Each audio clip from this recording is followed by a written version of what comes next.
Okay, this is week 11. We'll go through, I think, have one long lecture a day, get through all the slides, get through the weekly reading. I'll then get the kind of weekly quiz up there you can answer by the end of the week as well. Since I am getting this up a day later than usual, I probably will keep that open to the end of the day Sunday. So you'll have this weekend to get that quiz done as well. So, without further ado, um, kind of going to go off of what we were talking about last class. We talked about really what it would look like if we paid NCAA players. Kind of take it a step further and just think about some additional issues that might exist at the collegiate level or the amateur level. Right? So, what might some of those issues be? So, if we think about the benefits that exist to this student athlete, right? It could be more than just the free tuition. Right? That's maybe the most direct and clear benefit is this tuition remission. But what are some of the other additional benefits, right? What are the benefits of obtaining a college degree, right? You have the free tuition. Well, you also have the value of that degree that you potentially obtain, right? Well, who would benefit most from this degree? We can think about kind of what those categories look like. But whatever major you believe it is, you could look at the data, and whichever one has a high expected income, right? So who benefits the most from having a college degree?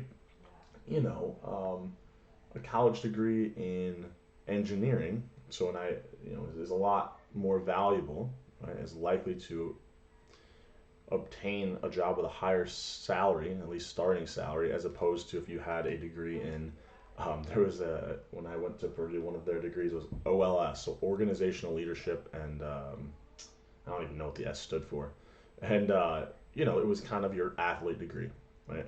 It was a way for pretty easy wash down degree that really didn't have a lot of value once you left, right?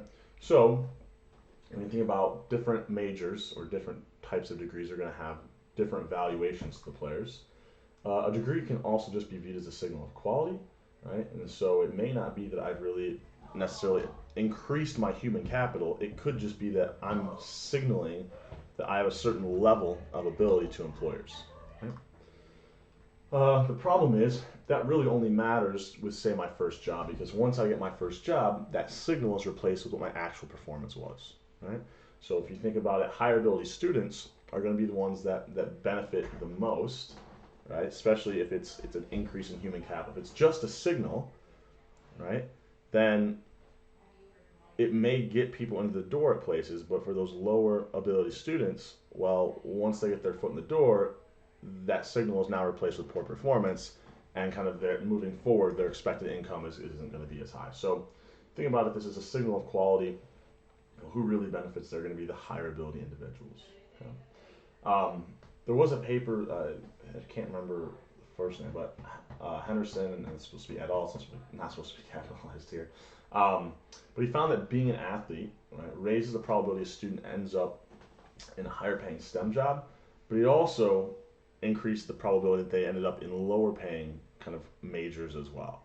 So being a student athlete, we saw, if we were to run a regression on did you choose a STEM major, 1 if you did, 0 if not, so that would be our Y variable.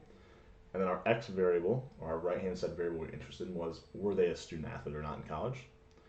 That coefficient on that student athlete variable would be positive for STEM jobs.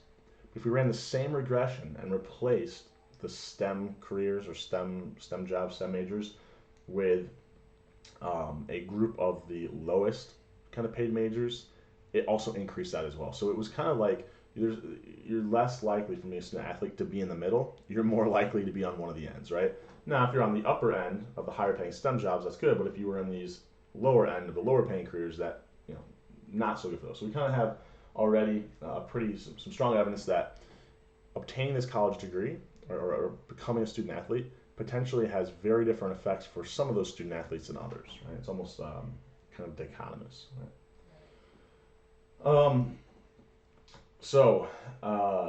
If we think about another benefit that comes from being a student athlete, specifically in these higher kind of revenue generating sports like men's basketball and football, when you think about the potential future income, right? So why would some athletes make more and others make less? Well, there's a higher demand for that player just from the general public, whether or not, no matter what market that's in, right? If it's to see them play, then there was an increase in the ticket market, right? Which then, if that increases the marginal revenue per win that that player has from playing on that team, it increases demand curve for labor, increases that player's wages, right? Or if it's just maybe to see the athlete, so maybe like the desire in pop culture is to see them. They might make there's a higher demand for them to be in a movie or all these other things, and so you kind of think about these quality differences or these demand differences that exist across players is going to drive differences in incomes, right? So if we look at kind of, is this actually, sorry, I think I jumped the gun here. If we're just thinking about the payoffs to major STEM jobs and not, here was some of the data as to why do some of these athletes start out making more money outside of sports and some don't. But you can kind of see just the major choice, right? You've got about 350 choose business or 900 kind of choose these STEM fields. But then if you look at some of these other ones, there's some pretty low paying ones that have a higher number as well, like communication, kinesiology, sociology. These are kind of some of our lower interdisciplinary studies. I mean, this is, I don't, why you get a degree in that is only because you think it increases something, and it's not going to be that it increases your potential earning income probably, to say it bluntly. But we kind of see this divide even in the major choice, right, of these student athletes. So then we kind of go to I was maybe jump the gun, which is, well, potentially playing in the NCAA, there is a desire that in the future you'll be able to obtain higher amounts of income or money in a professional league, right? So if we just look at some of the kind of rarities of getting to that level, getting up to that professional level. So here's kind of our different sports. We could do this for every single one. I think I chose 6 here. And we could start to think about what's the likelihood that you make it into the pros, right? So, So we've got kind of baseball, men's basketball, women's basketball, football, and then men's hockey and soccer. So this is kind of interesting. So we can break this down to a couple different levels. So percent from the NCAA that go to become kind of one of these major professional leagues. So this is the NFL, NBA, MLB, NHL, right? So you can kind of see if you get if you play college baseball, there's a 9% chance that you would get drafted, right? Or make it into those professional levels. Men's basketball is only 1%. Football is about 1.5. So why is baseball so much higher? Well, one thing that we haven't really spent a ton of time talking about is they do have kind of this minor league, this extensive minor league, and so getting drafted, it's not just really one team. It's also getting drafted fills the rosters of those other 3 lower levels of minor league. So this number is a little inflated, right? We would probably want to break this down and see exactly how many maybe started out in the major leagues or how many eventually made it to that professional Major League Baseball level and not just the minor leagues. You can kind of see the differences across, these are pretty similar. Then you look at the percent from the NCAA that go total pro. So this was kind of those major leagues. One interesting thing is if we look at men's basketball, look at how much higher that percentage is, right? And even women's basketball as well, right? The percent of going to like the NBA or WNBA, about 1% for both. But to go to any professional league, I mean, basketball is 19%. So why is this so much higher? Well, if we look at the market for basketball, it's if we look at it like globally, it's huge, right? So you don't have a lot of other leagues in terms of baseball. There are some in kind of East Asia, but for basketball, like we see a lot of European leagues for basketball. We do see there's a huge Chinese league, some other kind of East Asian leagues as well, and so there's a lot more professional kind of leagues you could make it to globally, right? And so that's kind of why that percent is so high. So it's interesting to think about, if I make it to the NBA though, that expected income is going to be a lot higher than the other 18% that made it to some other professional league, right? So we look at kind of the average career and starting salary of players, and think about the percent likelihood that once I am a college athlete, what is the expected value, right? And we could do this on average and then talk about why that average isn't going to really capture, it's not going to be accurate for some of our, why it might be a better reflection of the expected income for some athletes as opposed to others. Okay. All right, so we've got the different values here, kind of the expected length of a career, expected average salary of the players. Kind of multiplying those two by each other, you can get kind of the average career earnings, expected on average, right? So we look at the average expected earnings, look at its highest in Major League Baseball, followed closely by the NBA. And actually, it's surprising the NFL is the lowest, but that's really kind of particularly driven by, if we look here, they have the lowest expected salary and the lowest kind of expected length of a career. So if I'm trying to choose which of these sports I can earn the most money in, I mean, we could think about maybe they're a dual sport athlete, making a decision between the two. And if their quality, let's for a second assume the quality is even amongst both of them, or let's assume that they're the average player in both sports, which one should they choose? Well, if I'm trying to kind of maximize, you know, maximize utility, for a second we'll think utility just is derived from kind of dollars, and then we'll talk about, well, if it's not just the amount of money they can make, how would that change things? So there's going to be personal preferences built in, but for a second, let's just think about income. So if we have that there's an equal preference for each sport, right? So we're assuming away that there's any differences in terms of the sport that they would like to play. And it's based solely on income, right? How would we determine which sport they should choose if they're a dual athlete? Well, basically, you would want to compare the expected salary, right?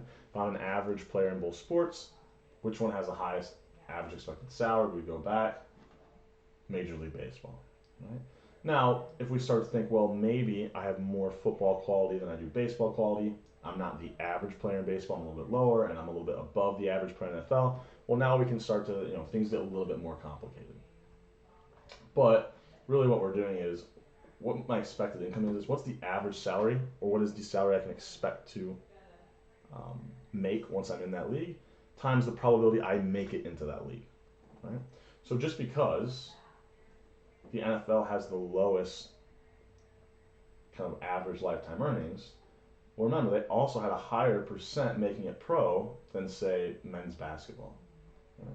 So it kind of depends on what sports we're comparing here. But we want to build in that probability that you make it to the pros as well for the expectations. So if we do this right, we got NFL, MLB, building this in, we still see that, yeah, okay, and I think I went out and I obtained the number. So I said that 9% was kind of inflated. If you look at the number of pros who end up playing at least one game in Major League Baseball, it falls from 9 to about 4.5%. So it's still quite a bit higher expected lifetime earnings in Major League Baseball. So if you're kind of going off in college and thinking about what sport to choose, probably best to choose kind of baseball here, assuming you have kind of equal quality across the two sports. So we could start, this could get much more complicated in terms of, if I have a higher quality in baseball, maybe the probability isn't what the average is, it's a little bit higher, and kind of vice versa. We should be thinking about kind of expected income, which we would have to factor in the probability of making it to that professional level. Okay. Let me see. I want to see if I got. See if this is saying here. I think we just got one person here. So, if anyone is any of you watching here, feel free to type in the chat at any time. So, what's the likelihood of simply becoming a college athlete, right? So, at this point, we kind of been at least breaking down the numbers, or at least thinking about the differences across sports, from going from that amateur level to the professional level. But I had to first get to the amateur level, right? So it's not like if I just decide to play basketball, there's a 1.1% chance I make it to the pros, right? It's if I can play basketball at the collegiate level, there's a 1.1% chance. So if we break this down, the NCAA put out some interesting statistics of what's the percent of high school athletes that make it to the NCAA and at different divisions. Right? So we'll kind of focus on Division I here. I think it's the most interesting. And you can kind of see of all the players that play kind of high school, the percent that play Division I, actually it looks like it's as high as 2%, or at least that's what the NCAA reports it to be. Basketball is a little bit lower, and kind of look across the differences across these sports. Now, why might hockey be so much higher? Well, it's likely that the supply, right, the number of high schools that have hockey teams, so the supply of hockey players is relatively lower. So if you happen to be a hockey player, there's just less competition to get to the next level, right? Whereas there's a lot more high schools that have basketball and football programs. Right? So that kind of inflates the numbers for some sports a little bit as well. Right? Not all sports have golf teams, and so maybe those get inflated. Not all schools have football teams, and so maybe that gets inflated. Right?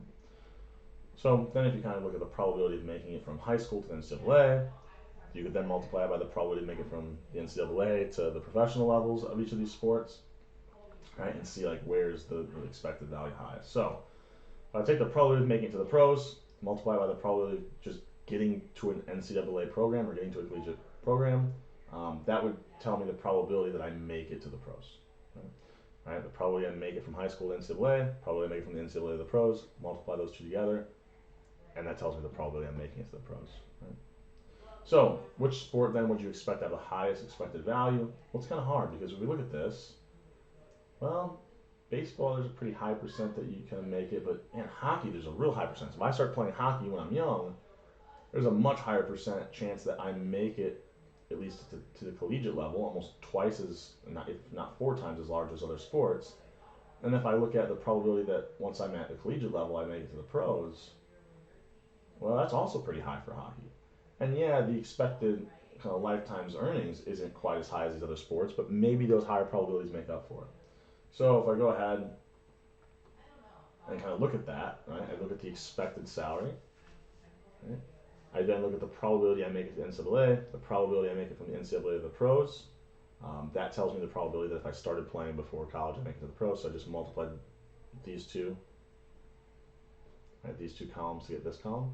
Once I have the probability of making it to the pros, notice it's very small, 0.1% in the NFL, 0.03% with the NBA. So everyone has these kind of dreams of playing at the professional level. They're very low. Right? I then take that probability, I multiply it by the expected lifetime salary, and notice the expected salary is only like $7,000 to $8,000.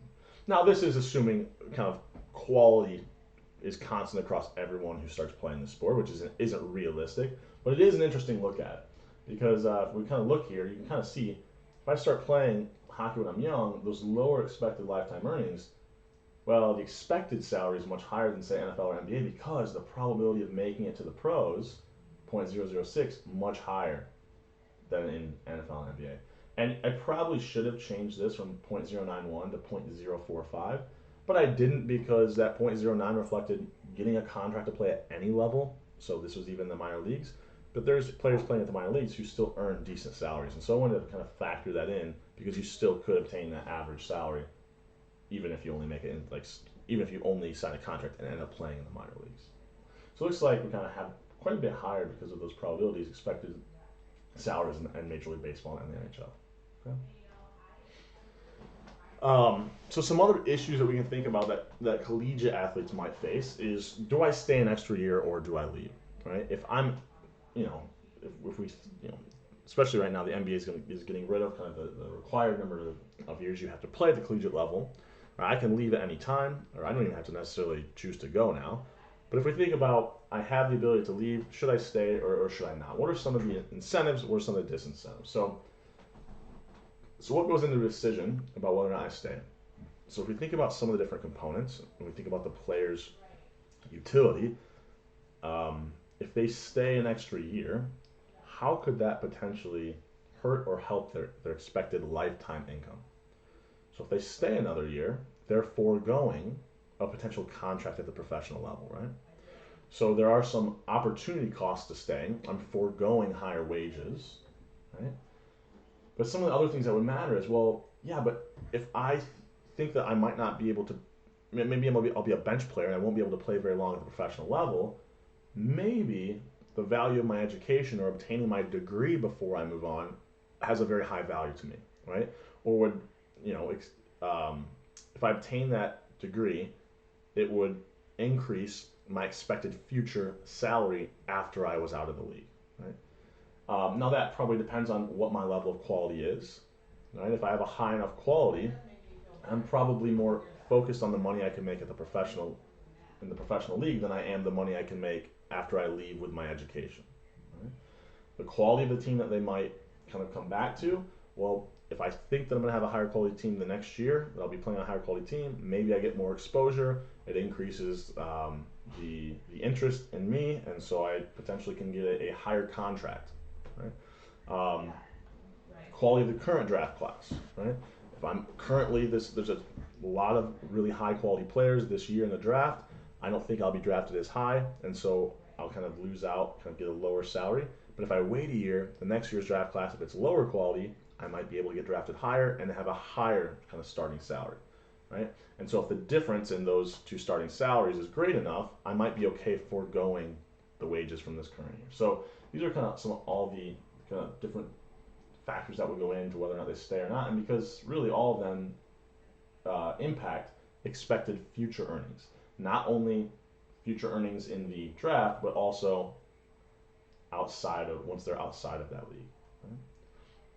So, um, what we're really trying to do, if we try to attempt to model this, it's really going to be they're trying to maximize expected utility.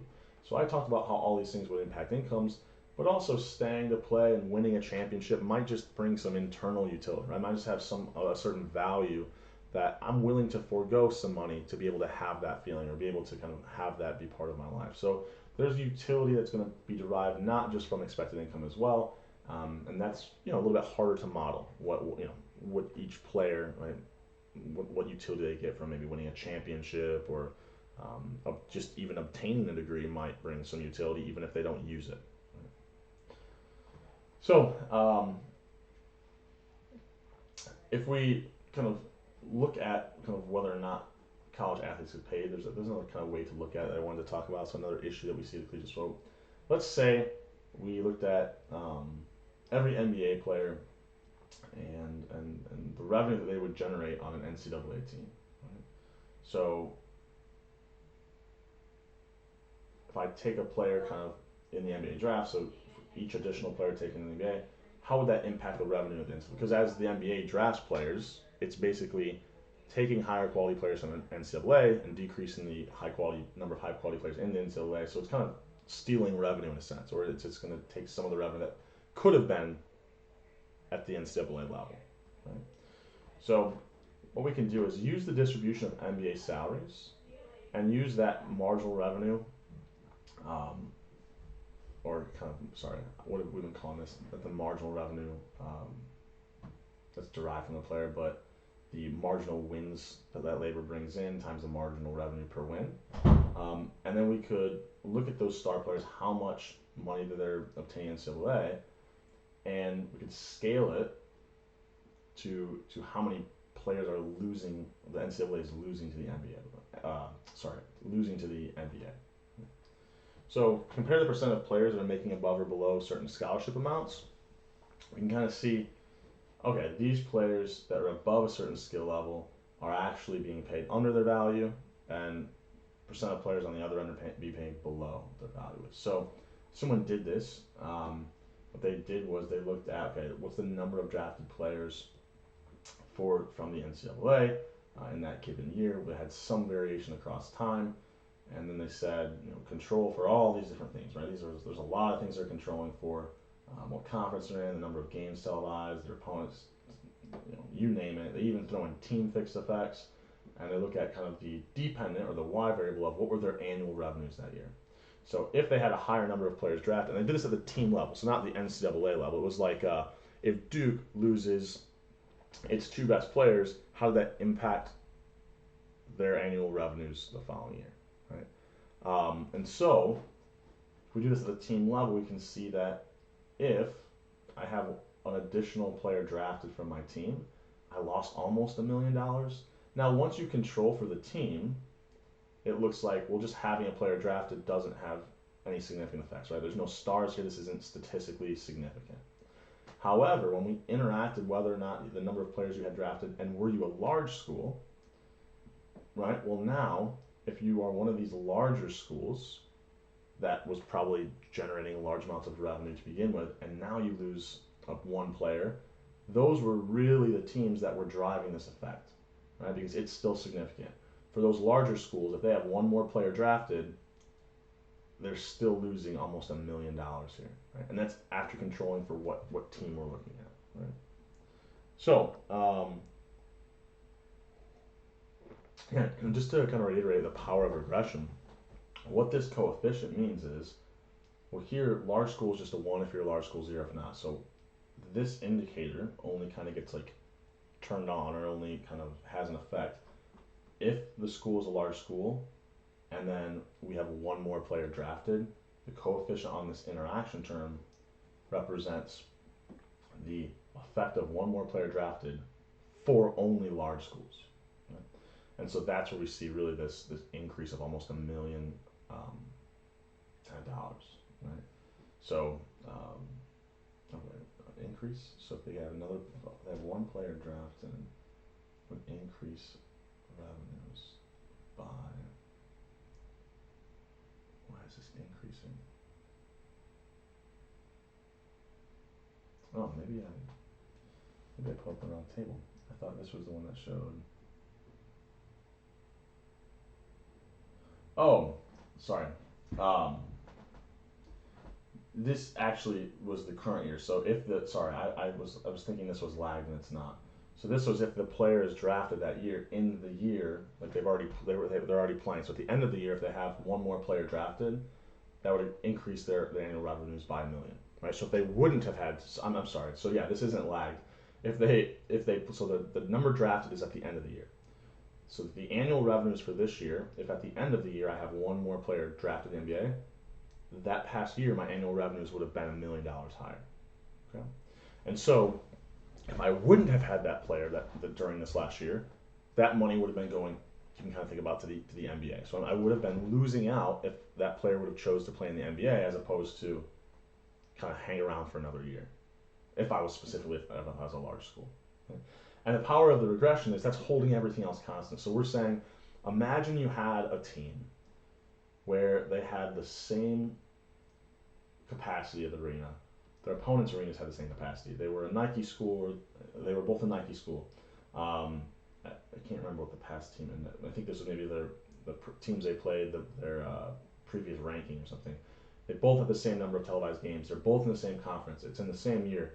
And now we're even saying, what if it's even the same team? But that team, right, that school, university, imagine a hypothetical scenario where in one year they have 0 players drafted, and the next year they have 1 player drafted. That year where they had 1 player, or 1 more high quality player on their team, that would have generated an additional $1 million for them, just having this really, really high quality player. That's kind of power of regression because it's holding constant all those other things. Right? All right.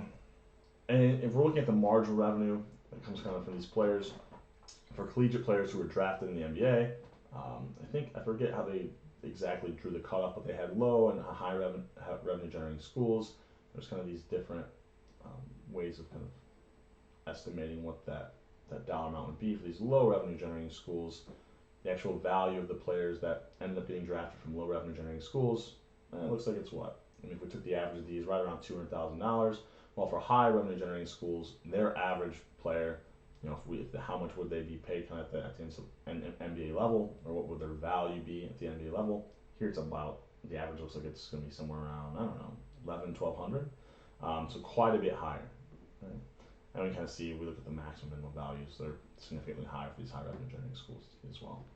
So who is really benefiting from having these collegiate players sticking around for another year? Well, it's really these high revenue generating schools. Right? And so if we look at kind of the scholarship limits, so whether or not how many of these the marginal revenue these players are generating, what percent is greater than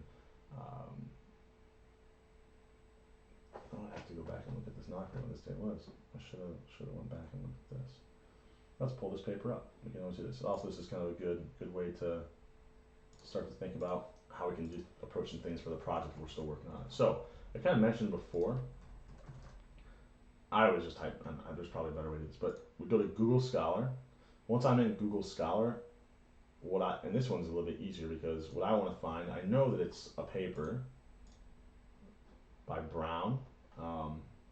So I know that it's Brown. I know they're looking at kind of evaluation of players to collegiate teams, and so maybe I say, okay, Brown, NCAA, basketball player valuation or something like that. So measuring cartel rents, estimates of Cottonelle. So I might try some of these. If I remember right, I believe this is actually the one that we want.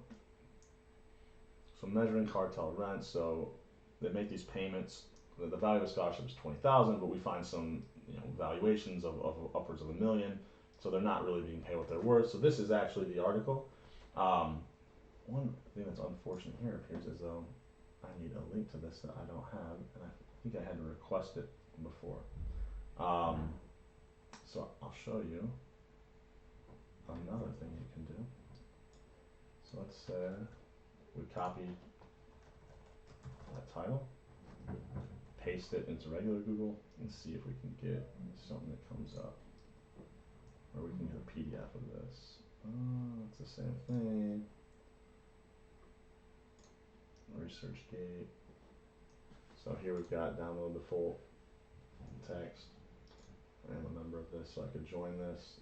It's pretty easy to join that. There we go. So here's the paper, right? So we go down here, and this is a pretty complicated. They do some interesting stuff here. So let's say where we're at. We want to go. Oh, maybe this is the wrong paper. I thought it was right. This is the one that I pulled it from.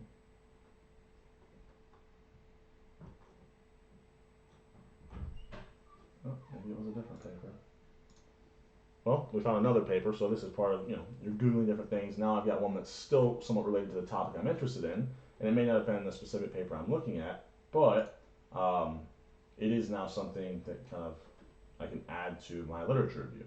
Right, so maybe I go here, and some of the scholar limits, I got one from football.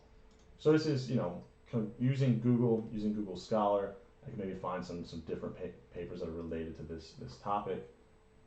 Let's see, let's go Brown. So let's go back to Google Scholar. We could even do, okay, Brown, Scully, NCAA basketball, and see what that gets us. Well, this looks pretty MRP, so this looks pretty promising. It was kind of one of the things we were looking at. So we go down here, looking for that table. Yep, looks like this is the one that we had before. So where's the table that we were just looking at? Oh, keep going. Oh, here we go.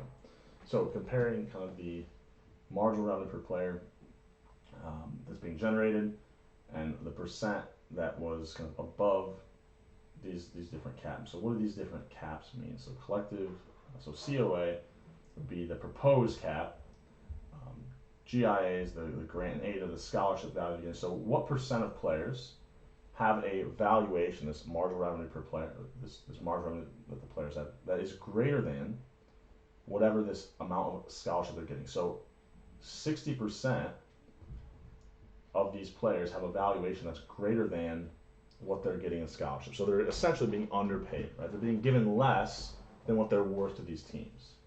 If we look at the CO, that's the proposed cap, or what they could be paid. So if we, I think it's a little bit higher than just obtaining grant and aid. You can get some additional money for incidental expenses. If we allowed that, well, you'd still have 58% of players being underpaid. So it really only helps about 2% of the players.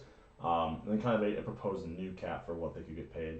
Still, it kind of wouldn't change very much. So you can kind of see here, even the things that are being proposed would still create a lot of these players being underpaid, whatever their value is, right? This is kind of their payment, right? Just the aid plus some incidentals, a new cap of what players could be paid for those incidentals. And it still looks like the majority, right? More than 50% of players are are kind of worth more than what that valuation would be. So that was pretty good. It was kind of me stumbling around because I couldn't remember exactly what the name of this paper was. But you kind of see how we can use Google Scholar. We know the authors. Or even once we had found this paper, maybe this author is writing about this kind of these kind of topics. Let me search that author's name, some keywords, and so eventually we kind of stumbled across the paper we actually wanted here. Okay. All right. So that was actually good. I looked at this. Oops. So those that are underpaid. And we kind of already had talked about this, so I don't want to spend too much time on this slide.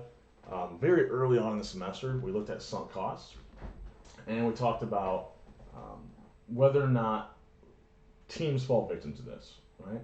So really what we should be making our decisions on is marginal revenue and marginal costs, or marginal benefits and marginal costs. If I have a sunk cost, it's going to be paid no matter what I do. That should be part of my decision-making process, right? Once I've paid it, I can't get it back, right? So looks like when we were talking about those other papers, looks like some of these teams are falling victim to the sunk cost fallacy, where if I invest a lot early on into a player, even if their current marginal benefit is low, I might give them additional playing time, or I give them a higher number of starts because I spent a high draft pick on them, right? Or I gave them a high guaranteed salary or something like that. So there's a couple papers that we looked at, but there's also others that talk about just outside of sports, more individuals are more likely to complete projects if they have a higher previous expenditure on them. So we know people fall victim to this outside of sports, and kind of have more evidence, from Tversky and Kamen that find people take into account previous effort when they're making current decisions. Well, the effort's already been spent. It's a sunk cost. We shouldn't be factoring that into our decision. And we talked about how NBA teams, NFL teams kind of all victim to this. So one of the main ones was, these NBA, if they spend a big, a lottery pick, or the NFL, if you spend one of those first round draft picks on a player, you're committed to that player, right? Because of this high draft position and this high initial starting salary that you're paying them, we say that you're committed, right? Well, you've already spent that, right? You've already spent that pick. You've already spent that initial money on their salary. That shouldn't factor into future decisions, right? If the performance, if the additional benefit they can bring to the team currently isn't high, right? Isn't higher than whatever the current cost is, well, then you don't want them to play. And now the marginal cost of playing a player could be what you're foregoing having their backup play, right? So it looks like teams fall victim to this. We've already talked about this a little bit, so I'm not going to spend too much time on this because, like I said, we had the weekly reading on this. There's another kind of paper that was a little bit maybe more complicated than we looked at, similar to the one we had talked about, where they used a regression technique called regression discontinuity, or an econometric technique called regression discontinuity. And what they really did was they looked at the cutoff, all right, compared the last 5 lottery picks to the first 5 that aren't lottery picks, right? So if we look at the quality of these players, not a whole lot different. They're really close to that cutoff, especially if we went one player on the very last lottery pick player and the very first non-lottery pick. It's likely the quality differences there aren't that great. So we could see, is that lottery pick, those last 5, do they have any increase in playing time compared to those who were just taken right outside of that? Right? We could also look at the last five players taken in the first round and the first 5 players taken in the second round. Probably not much of a real quality difference between those players. They did this for a pretty long time period. So they looked at playing time, right, in a year, in a season, and they had this indicator for whether or not they were taken. They had these 2 groups, right? Whether or not they were a last 5 lottery pick, or whether or not they were a first 5 and kind of right outside the lottery. The dependent variable was playing time. It controlled for draft positions. They controlled for whether or not you're in the first round, interactions with the 2, what player performance was in college. So they tried to control for everything to really make sure they were comparing similar quality, and then said, well, what's the effect of just being chosen in that, barely being chosen as a lottery pick versus not, right? And so if they look at that, right, and kind of the 5 one is here. They chose the last 10 and first 10, last 10, 8, But here, though, this is the kind of one we'll kind of focus on. So it looks like my draft position, obviously if I'm drafted kind of higher, it may be that I see kind of an increase in playing time. But these aren't statistically significant, right? There's no real effect here from being drafted in the first round.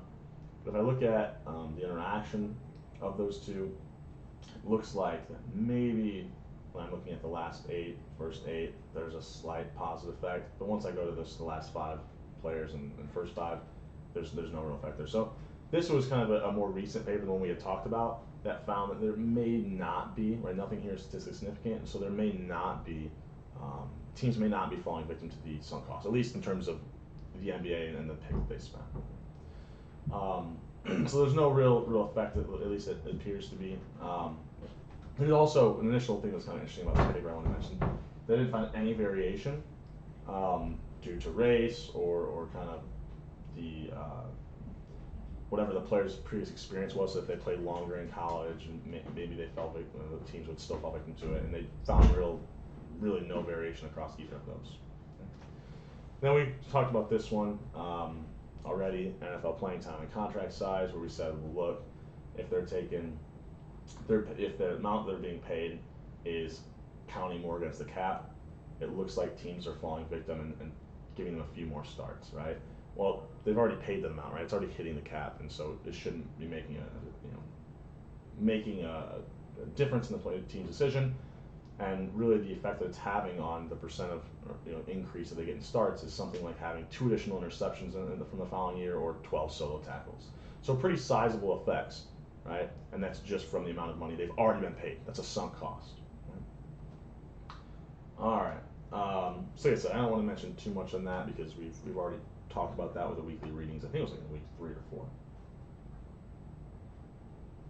4. So, we already talked about this one as well, so I think I'll skip this and we can maybe talk about this next week. We already talked a little bit about, no, I think we did. Maybe we didn't. So I guess we'll talk about this. It's kind of an interesting thing. I thought maybe we did a weekly reading on this, but now I'm thinking we didn't. So one interesting question could be, and we'll kind of walk through the findings of this paper, do players perform worse after signing a long-term high guaranteed salary, right? So I think we did talk a little bit about in one of the weekly readings, like if you pay them a high amount of money, it looks like, or sorry, if it's in a contract year and potentially there's a lot of money on the line, it looks like maybe in that contract year players perform a little bit better, right? But this is a slightly different question. So if they're rewarded with a pretty high salary contract or a long-term contract, in the following years, do we see an increase in performance, or do they kind of take time off, right? Or they got the big contract, maybe they're not as motivated to put time in. So they this paper grabbed like almost 10 years of data. They use this measure of wins above replacement, or WAR, for these both batters and pitchers, position players and pitchers. And so they also use kind of this statistic of OPS, which measures the quality of these position players as well, to see once they get that big contract, do these measures of player performance go down, right? So the equation we're thinking about here is the performance measure. So this was either the WAR statistic or the OPS statistic. Does that go down if they're kind of rewarded with this huge contract? And they control for things like what was their performance the previous 3 years, what's the age of the player, how many plate appearances did they see, and then once we kind of have all these controls in, we can predict what the player's performance should be. Right? So they didn't include whether or not they signed a contract yet. There's every other control variable we can think of. So once we have all these things that should impact performance, we'll use those coefficients to predict what the player's performance should be. Right? So if I know the effect of the prior year's performance is 0.2, then I take the prior year's performance, multiply by 0.2, add it to the constant, and then add to that whatever the coefficient is on the twice lag performance, and I can kind of plug everything in, right? For any individual player, I know what their performance measures were, I know what their age were, I know their plate appearances. Once I have those coefficients, it's now just basically a long math equation where I can predict what the performance should be. So I'll try to give because this might help some of you on your project making predictions depending on kind of what you want to do. So I think yesterday I was trying to use this green color, and I think it worked out for another class. So when we have, say, and I'll do kind of an easier one. So x1 and x2. Right?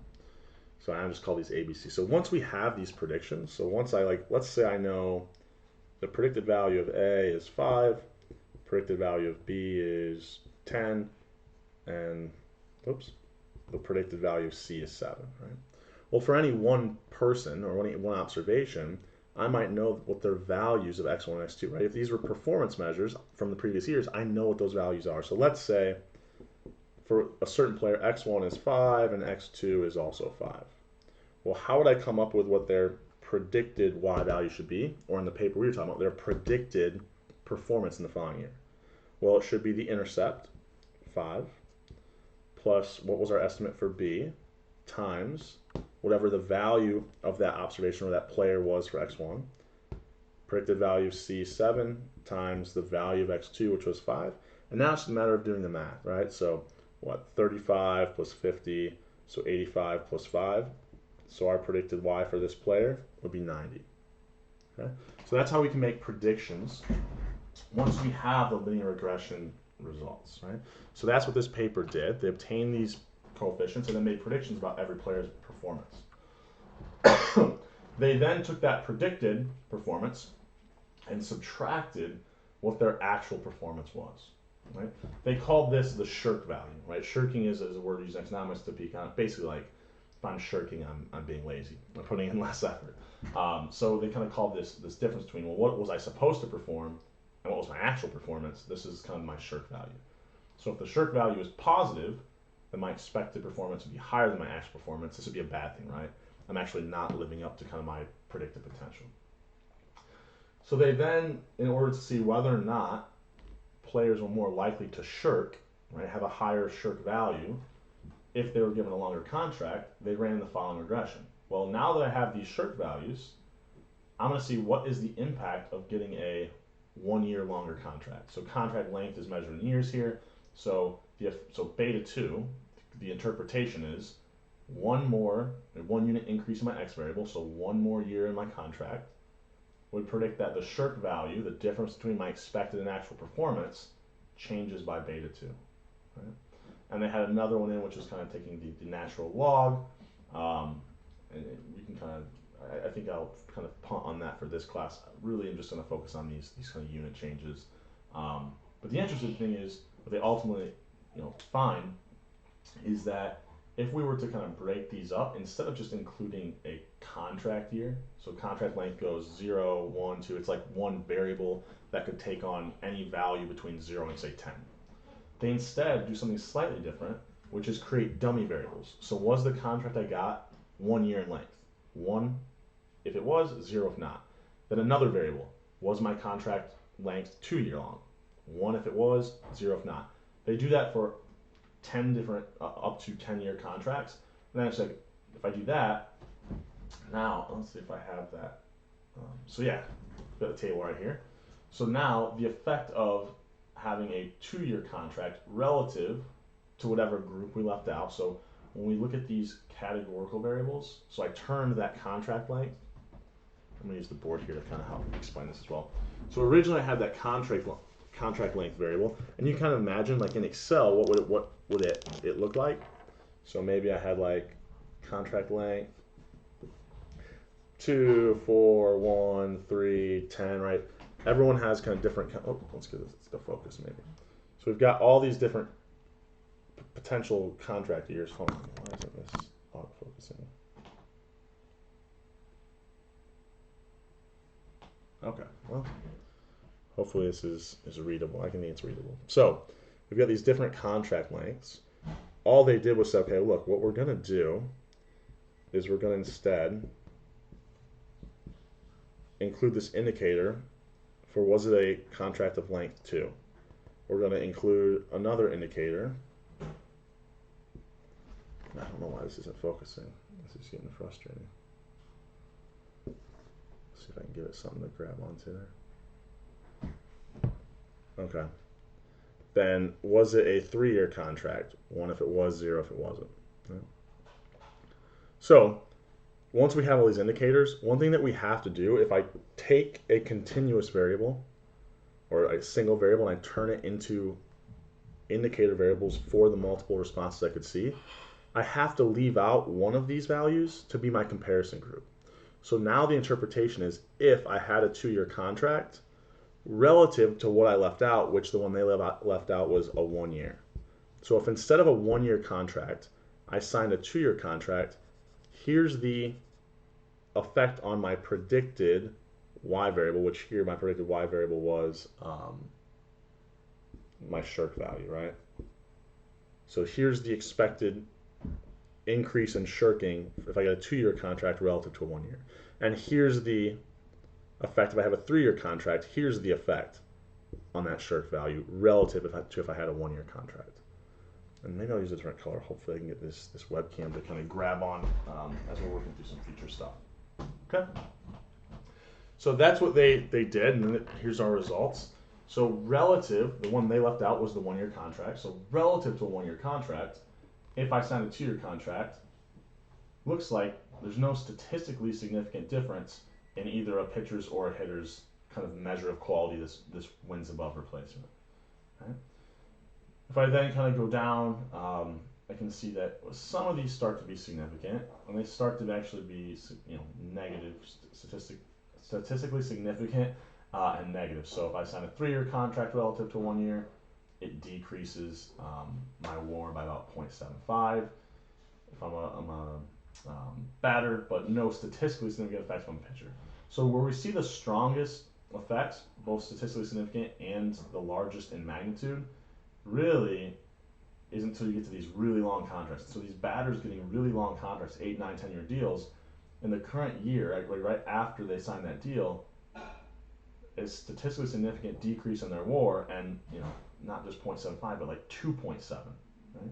And even for the pitcher, when they get these long deals, 7-year deals, here decrease their WAR by about 3, right? So really, it looks like if I just looked at these two columns before I broke it down year by year, if I just looked at the length, oh yeah, it looks like anytime I have a longer contract, the players will increase their shirk value. But really, this was being driven by those really, really long contracts, not kind of just going from 1 to 2 or 2 to 4 or anything like that, or 1 to 4. So this is kind of interesting findings, and just an additional paper I wanted to kind of talk about. That was somewhat interesting relative to like pay and player performance, right? Since we've been talking about the labor market. Okay. So I think what I might do here is end this recording and create 2 videos. One, which was kind of these slides, and then the second where we talk more through some linear regressions. Okay, so I'm going to stop the recording here, and then put up another recording that has like the second set of the slides.